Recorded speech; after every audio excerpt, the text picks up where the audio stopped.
नमस्कार। 16th finance commission सदस्य माने ओडिशा आसीथिबा बेले राज्य सरकार सहित आलोचना करिसंती एवं विभिन्न राजनैतिक दलर व्यक्ति विशेष मानक मध्य भेटिचंती। यारि भितरे बिजु जनता दल तरफ गोटे स्मारक पत्र दिया जाइछि, किछि दाबी रखा जाइछि 16th फाइनान्स कमिशन आगे। ये दाबीर प्रमुख भागरे रहिछि जे ओडिशा को स्वतंत्र राज्य पाह्या मिलू बोली। ये दाबीटी बिजु जनता दल तरफ आज करा जाउ नाही। बहु वर्ष धरी ये दाबीटी को क्रमागत भावे बीजेडी करि आसुछि। तेबे एभली दाबी करिबा पछर प्रकृत कारण कौन? जदि ये दाबी पूरण हेई पारु नाही बा पूरण हबा दिगरे किछि समस्या रहिछि, ता सत्वे बीजेडी ए दाबीरु न हटिबा पछर कारण कौन? काहींकि ए दाबीटी पूरण हेई पारु नाही बिजु जनता दल नेतृत्व ताहा जानती ना जानती नाही?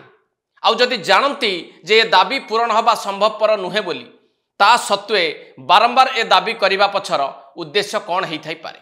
ओडिशा को स्वतंत्र राज्य पाह्या दाबी यह बिजु जनता दल एक प्रमुख प्रसंग है कि बहु दिन धरिकी रही।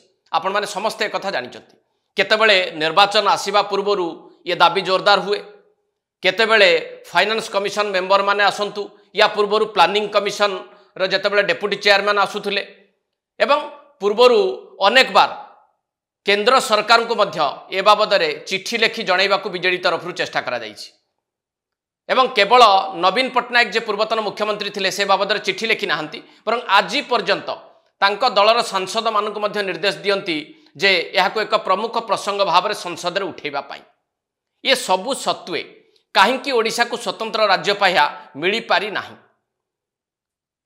जदि ए दाबी संपर्क रे जहा रहिछि तथ्य ता उपर टिके आमे नजर पकेइबा, ताले आपण माने बुझी परिबे जे प्रकृत रे बीजेडी रो ए दाबी पछर उद्देश्य कौन हेई थाई पारे। 2011 मसीहारे सेतबेलर प्रधानमंत्री डॉक्टर मनमोहन सिंह को चिट्ठी लिखिथिले तत्कालीन मुख्यमंत्री ओडिशार नवीन पट्टनायक जे ओडिशा को स्वतंत्र राज्य पाह्या देबारे काहींकि अवहेला करुछि केंद्र सरकार। केवल नवीन पट्टनायक ए दाबीटी को सेतबेले धरी रखिबाकू चेष्टा करथिले ता नुहे, बिहार आंध्र प्रदेश मध्य समान भाव में ए प्रकार दाबीटी को रखिथिले। तेणु बिजु जनता दल तरफ ए दाबी हासिल करिबा पई एकाधिक बार चिट्ठी लेखा जाइछि केंद्र सरकार के उद्देश्य रे। केवल चिट्ठी रे सीमित रही नाही, विभिन्न समय रे सेमाने केंद्र सरकार के दृष्टि आकर्षण करने चेष्टा करिसंती। केतेबेले राजरास्ता रे विरोध करिकि हो, केतेबेले केंद्रीय अवहेलार स्लोगान देकी हो, केतेबेले संसद रे ए प्रसंग निज सांसद मानक द्वारा उठेकी मध्य हो। तेणु ए दाबीर गोटे लंबा इतिहास रही। ता उपर जदि आमे नजर पकेइबा जे 2011 मसीहारे नवीन पट्टनायक चिट्ठी लिखिले तत्कालीन प्रधानमंत्री डॉक्टर मनमोहन सिंह को। 2013 मसीहारे ये चिट्ठीर उत्तर मिलिला। ए चिट्ठीर उत्तर देले सेतेबेले प्लानिंग कमिशन डेप्यूटी चेयरमैन जे थांती डॉक्टर मंटेक सिंह आलुवालिया।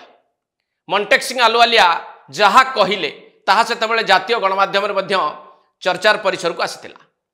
स्पष्ट भाव में मंटेक सिंह आलुवालिया जणाई देबाकू चाहिए जे ओडिशा स्पेशल कैटेगरी स्टेटस पाइबा पाई हकदार नुहे। स्पेशल कैटेगरी स्टेटस पाई जो क्राइटेरिया गुड़िक रही ताकू ओडिशा फुलफिल करू नाही। तेणु ए प्रकार दाबीर कौनसी यथार्थता नाही। एक कथा 2013 मसीहारे प्लानिंग कमिशन डेप्यूटी चेयरमैन कहीदे गले। 2014 रे पुणी थरे मंटेक सिंह आलुवालिया आसीथिले ओडिशा को। सेतेबेले मध्य जेतेबेले गणमाध्यम प्रतिनिधि माने तांको पचारिबाकू चेष्टा कले जे दाबी संपर्क रे काहींकि केंद्र सरकार विचार करू नाहंती, समान कथा को से दोहरेइथिले जे कौनसी क्राइटेरिया को ओडिशा फुलफिल करू नाही। तेणु स्वतंत्र पाह्या दाबी यथार्थ नुहे। ता सहित आउ गोटे सूचना भी देइथिले जे ए प्रकार दाबी रे कौनसी जुक्ति आउ नाही एइथिपाई जे ताहाको रघुराम राजन कमिटी अग्राह्य कर देइछि। रघुराम राजन कमिटी कौन? जेतेबेले एकाधिक राज्य ओडिशा भली बिहार आंध्र एमाने समस्ते दाबी कले स्वतंत्र राज्य पाह्या सेमानकु मिलू बोली, सेतेबेले केंद्र सरकार तरफ गोटे कमिटी गठन करा जाइतिला रघुराम राजन का नेतृत्व रे।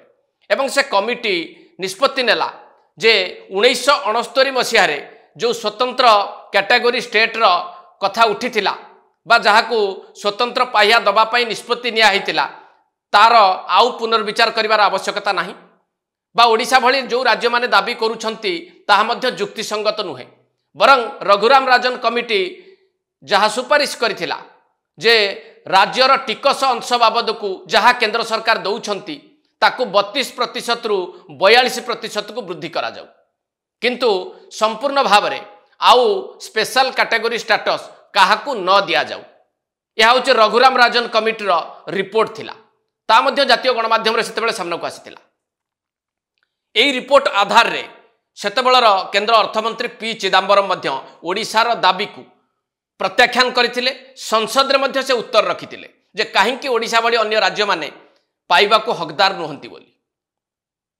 तेणु स्वतंत्र राज्य पाह्या को नेकी जहा उत्तर रहितिला केंद्र सरकार तरफ ता मु आपन आगे रखिली एबे आपण माने टिके भल भाबे चिंता करंतु ये दाबी लंबा समय धरिकी बीजेडी करुछि बा बीजेडी रो नेतृत्व करुछंती जो दाबी बिहार तरफ करा जाइछि आंध्र प्रदेश तरफ करा हाइछि से दाबी को खारज करा जाइछि बा जुक्तिसंगत नुहे बोली रघुराम राजन कमिटी कहि सारला तापरे चतुर्दश अर्थ commission 14th finance commission special category status मान्यता को रद्द करदेले ये सबु परे आज दिन रे स्पेशल कैटेगरी स्टेटस दाबी करिवार जुक्ति कौन हेई थाई पारे ये सब कथा कौन बिजु जनता दल नेतृत्व बा शीर्ष नेतृत्व जानती नहीं जे स्पेशल कैटेगरी स्टेटस बा स्वतंत्र राज्य पाया मान्यता आउ मिलिबा संभवपर नुहे ये सबु जानिबा परे मध्य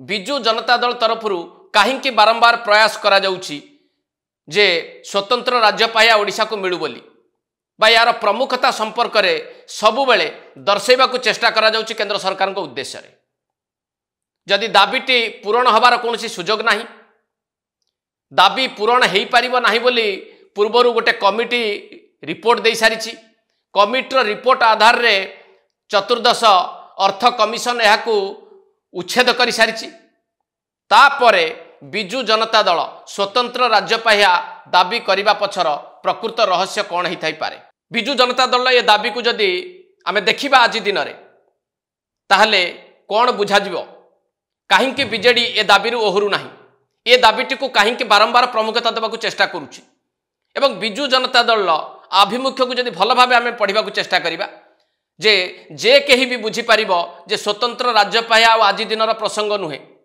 अन्य राज्य गुड़िक जदि ए क्षेत्र रे निजको संशोधन कर सारे ताहले ओडिशा तरफ जेतेबेले बिजु जनता दल दाबीटी रखुची से कहीं निजको संशोधित करने को चाहूना ये दाबी रखिकी केवल राजनैतिक फायदा नबाकू बीजेडी चेष्टा करुची ना वर्ष वर्ष धरी ओडिशावासी को केवल भ्रमित करिवार उद्यम कर चलछि आउ जदि भ्रमित करने को बारंबार चेष्टा करुछि बिजु जनता दल बा बिजु जनता दल शीर्ष नेतृत्व ताहले ओडिशावासी सह एवं ओडियांक सह यहाकू एक छलना बोली बुझा जीवना ना एट शेष करबा एडिटोरियल को नमस्कार।